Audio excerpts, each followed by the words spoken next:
लेकिन पूरे चुनाव के दौरान क्या प्रचार हो रहा था? पूरे चुनाव के दौरान जो अभियान देखिएगा और जो खास करके विरोधी दल के नेता का आज जो भाषण था और उनके चुनाव प्रचार का जो भाषण था, अगर दोनों को मिला के देखिएगा तो लगेगा कि वही आज भी राष्ट्रपति के अभिभाषण पर नहीं, चुनाव के प्रचार में, पब्लिक मीटिंग में भाषण दे रहे हैं।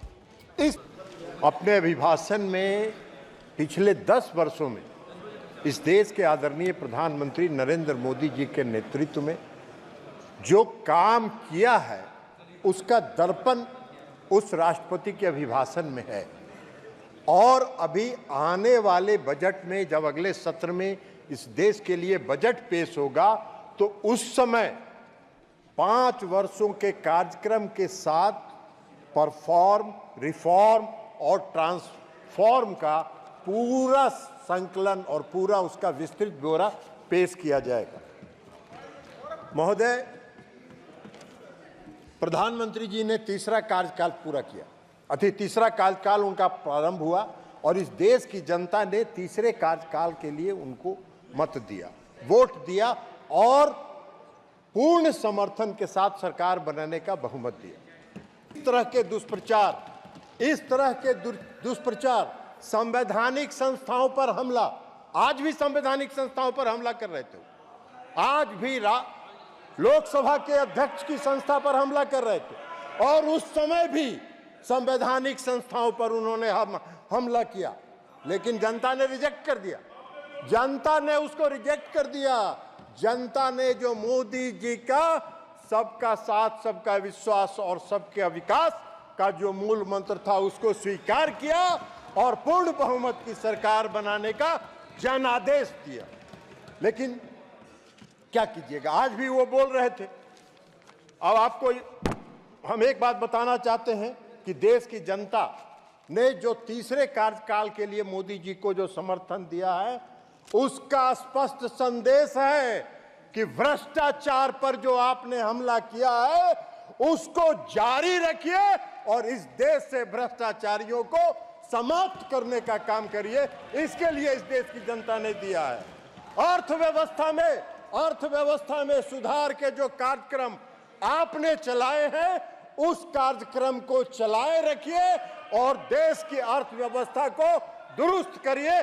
इसके लिए देश की जनता ने मोदी जी को तीसरे कार्यकाल के लिए अपना बहुमत दिया है। मोदी जी को गरीबों की सेवा करने के लिए जो उनके कार्यक्रम चलते रहे, उस कार्यक्रम पर मुहर लगाया। देश की जनता ने इनको रिजेक्ट किया, इनको अस्वीकार किया। इसलिए मोदी जी को जो तीसरा कार्यकाल मिला है, वो विकसित राष्ट्र बनाने का जो मोदी जी का संकल्प है, उस पर आगे बढ़ने के लिए देश की जनता ने मोदी जी को तीसरे कार्यकाल के लिए अपना मुहर लगाना और अपनी स्वीकृति दी है। लेकिन सभापति महोदय,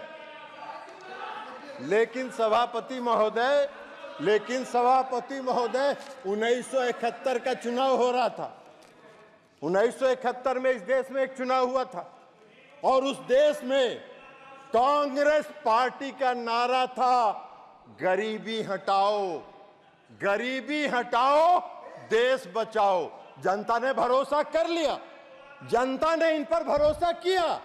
1971 में इनको पूर्ण बहुमत से सरकार दिया, लेकिन 3 साल के बाद 1974 में इस देश में लोकनायक जयप्रकाश नारायण के नेतृत्व में आज तक के आजाद भारत का सबसे बड़ा जन आंदोलन हुआ, क्योंकि इन्होंने जनता से किए गए वादे को नहीं निभाया। और जब इनको लगा 1974 में जन आंदोलन जब चरम पर पहुंचा और जब चरम पर पहुंचा और सुप्रीम कोर्ट ने जब रायबरेली से श्रीमती इंदिरा गांधी के चुनाव को अवैध घोषित कर दिया, तो रातों रात देश में इमरजेंसी लागू हो गया। हम सब उठा के जेल में बंद कर दिए गए। मुझको याद है, मैंने देखा है, आपातकाल लागू हुआ। आपातकाल लागू होने के बाद क्या हुआ? सारे संवैधानिक और देश की जनता का जो फंडामेंटल राइट था, वह राइट बंद कर दिया गया। किसी को बोलने का हक नहीं था, किसी को चिल्लाने का हक नहीं था, किसी को कुछ भी एक शब्द बोलने का। प्रेस की आजादी पर लगा दिया गया। हम सब लोग उठा के जेल में बंद कर दिए गए। मैं भी रहा हूं, जेल में उठा के बंद कर दिया गया। और सभापति महोदय, आज जब आ रहे थे, जब इस सदन का जब पहला दिन का सत्र था, तो संविधान का किताब लेके कांग्रेस पार्टी के लोग आ रहे थे। आज भी नेता विपक्ष बोल रहे थे संविधान की जय हो।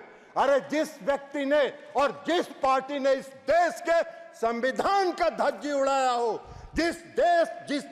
जिस पार्टी ने इस देश के संविधान को चकनाचूर किया हो, जिस पार्टी ने इस देश के संविधान को कलंकित किया हो, उसको संविधान लेके सदन में आने का क्या हक है और संविधान की बात करने का क्या हक है?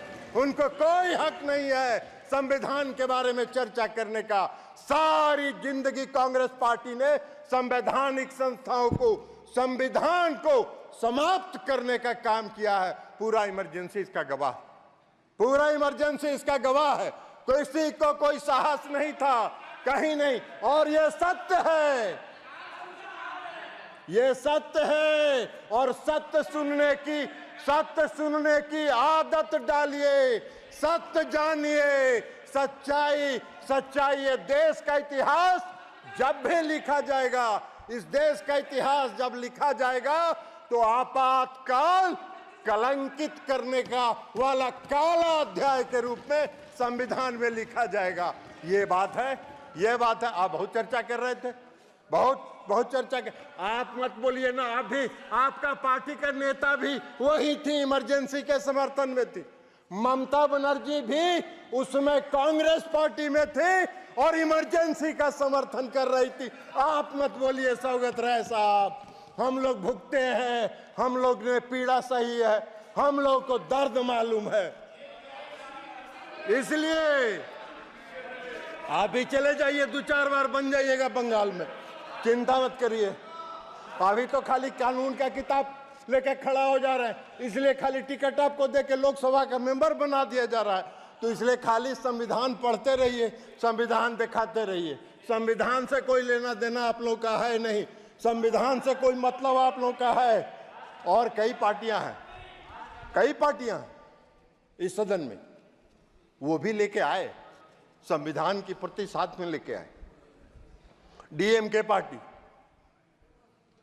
या आपको समाजवादी पार्टी, खैर समाजवादी पार्टी और डीएमके पार्टी को संविधान लेके सदन में आने का हक है। इसलिए कि मुझको याद है कि जब इमरजेंसी लागू हुआ, तमिलनाडु में श्री करुणानिधि साहब के नेतृत्व में सरकार थी और इस कांग्रेस पार्टी ने करुणानिधि के सरकार को बर्खास्त कर दिया और सबको उठा के जेल में बंद कर देने का काम किया। लेकिन आज डीएमके के लोगों को, समाजवादी पार्टी के लोगों को की मजबूरी है कि कांग्रेस पार्टी के साथ साथ संविधान का लेके चले, लेकिन घूमिए, साथ रहिए जरूर, लेकिन संविधान को ध्वस्त करने वाले पार्टी का समर्थन मत कीजिए। यह हम आपसे आग्रह करना चाहेंगे। कांग्रेस पार्टी का एक बात, अरे जदयू का बात काहे के लिए करेंगे, देश का बात कर रहे हैं। तो आपका नेता तो भाषण कर रहा था, मंच वाला पॉलिटिकल भाषण कर रहा था, जैसे लगता है कि पब्लिक मीटिंग में बोल रहा हो। आप वही चाह रहे हो। इस देश में जॉर्ज फर्नांडिस एक नेता थे। जॉर्ज फर्नांडिस एक ऐसा नेता था जिसकी देशभक्ति रोम रोम में भरी हुई थी। इमरजेंसी के दौरान जॉर्ज फर्नांडिस को कितना कलंकित करने का काम, प्रताड़ित करने का काम और अपमानित करने का काम इन लोगों ने किया। और ये संविधान की बात कर रहे हैं, ये संविधान की रक्षा की बात कर रहे हैं। बड़ा आश्चर्य हो रहा है हम लोग। तो इसलिए संविधान की बात तो मत करिए। और खास करके नेता विरोधी दल का परिवार को कौन संविधान की बात करने का हक है? नेता विरोधी दल का परिवार संविधान विरोधी है। काला अध्याय में आपके परिवार का इतिहास लिखा जाएगा, इस देश के इतिहास। इसलिए आप वो करिए। अध्यक्ष महोदय, सभापति महोदय, पूरे चुनाव प्रचार के दौरान इन्होंने इस देश की चुनाव प्रक्रिया पर प्रश्न चिन्ह खड़ा किया। इस देश की चुनाव प्रक्रिया पर प्रश्न चिन्ह खड़ा किया। ऐसा घूम घूम के प्रचार करते रहे जैसे लगता है कि देश में चुनाव निष्पक्ष हो ही नहीं रहा। पूरे दुनिया में देश को कलंकित करने का काम इन लोगों ने किया। बीच बीच में सुप्रीम कोर्ट जाते रहे चुनाव आयोग को और ईवीएम मशीन को चुनौती देने के लिए। और अगर ईवीएम खराब है तो सौगत राय जी, ममता दीदी का सरकार बंगाल में कैसे बन गया? हिमाचल में आपकी सरकार कैसे बन गई? कर्नाटक में आपकी सरकार कैसे बन गई? तेलंगाना में आपकी सरकार कैसे बन गई? अगर ईवीएम खराब है तो जब आपको मिल जाए तो बड़ा आनंद में, और जब हारने का बारी आए तो ऐसा शो करिए कि जैसे लगता है कि निष्पक्ष चुनाव नहीं हो रहा है, बेईमानी से कोई जीत रहा है। अरे देश की जनता कभी आप पर भरोसा नहीं करेगी। बैलेट पेपर जब चुनाव होता था हम लोगों ने देखा, बैलेट पेपर से जो चुनाव होता है हम लोगों ने देखा, एक थाक बैलेट बॉक्स से बैलेट पेपर निकलता था, थाक जिस पर कोई वोटर का दस्तखत नहीं, कुछ नहीं, और उसी की गिनती होती थी। और यही प्रक्रिया आप चलाते रहे और सत्ता का आनंद लेते रहे, देश के संविधान का धज्जी उड़ाते रहे। वही आज भी चाहते हैं। नरेंद्र मोदी जी की सरकार इसको कभी स्वीकार नहीं करेगी। इस देश की जनता का भरोसा नरेंद्र मोदी जी पर है। तो इसलिए आप इस पर चिंता मत कीजिए। और इसके साथ साथ मैं आपको, और याद है ना, आपने देखा था, अभी बोल भी रहे थे, कोई स्पीकर बोल रहे थे, आप मोदी जी पर आरोप लगाते हैं कि संविधान की धज्जी उड़ा रहे हैं। कौन से संविधान की धज्जी उड़ा रहे हैं? अरे मोदी जी तो जिस दिन एनडीए की बैठक थी, इस बार तीसरे कार्यकाल में भी, तो मोदी जी जब संविधान सभा के सेंट्रल हॉल में आए तो सबसे पहले उन्होंने जाके देश के संविधान का नमन किया। और जिस व्यक्ति ने देश की संविधान का नमन करके अपने नेतृत्व पर और देश की बागडोर संभाली हो, उससे संविधान को खतरा नहीं है। संविधान को खतरा है तो आपसे है, कांग्रेस पार्टी के से है। और कांग्रेस पार्टी संविधान विरोधी रही है और रहेगी।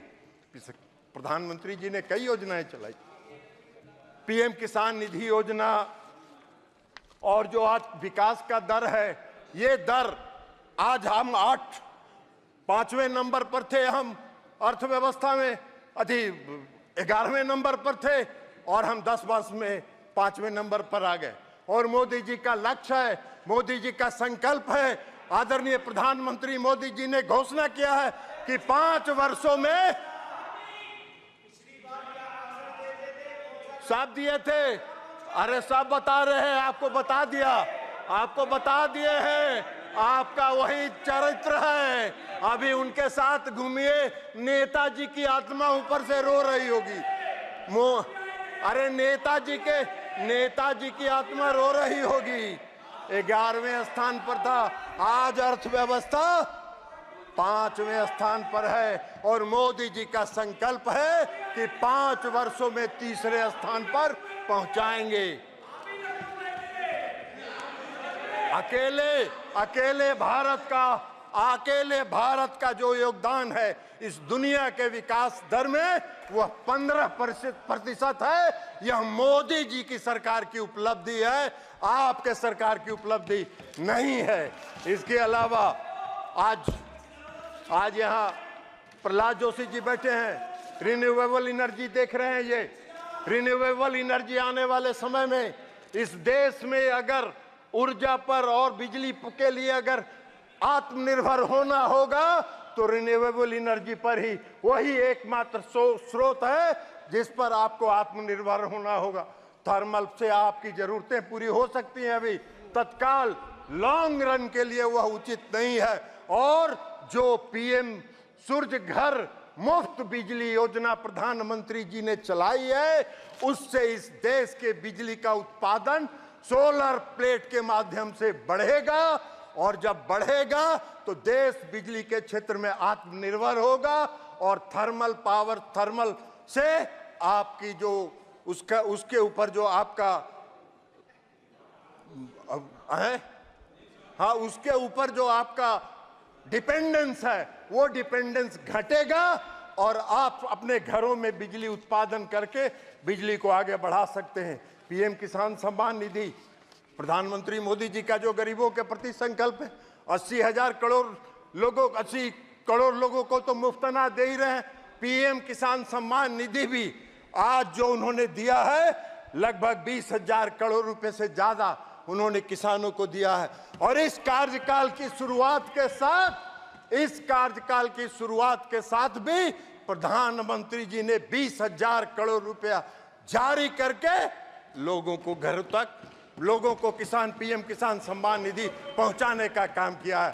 पहला फैसला मोदी जी की सरकार ने किया कि 3 करोड़ लोगों को घरों का निर्माण कराया जाएगा। ये बहुत बड़ा निर्णय है, ये संकल्प शक्ति का प्रतीक है। और मोदी जी ने जो इस देश की जनता को जो वादा किया है, उस वादा को पूरा करने के प्रति उनका जो संकल्प है, उस संकल्प को दृढ़ शिक्षा शक्ति को दर्शाता है। और इसलिए हम महामहिम राष्ट्रपति के अभिभाषण का समर्थन करते हैं और कांग्रेस पार्टी को संविधान विरोधी घोषित करते हैं। इनको याद है 1984